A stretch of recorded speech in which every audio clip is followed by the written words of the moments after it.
தேகத்தை தூய்மை செய்யும் விதம்.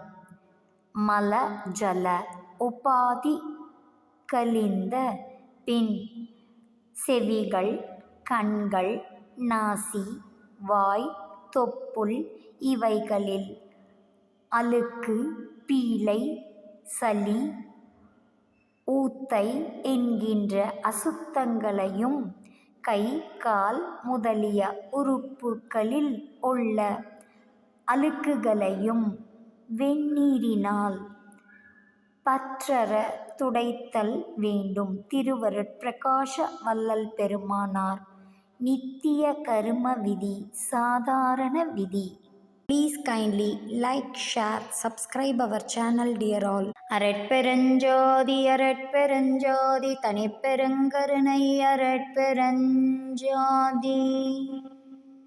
கொல்லா நெறி குவலயம் எல்லாம் ஓங்குக.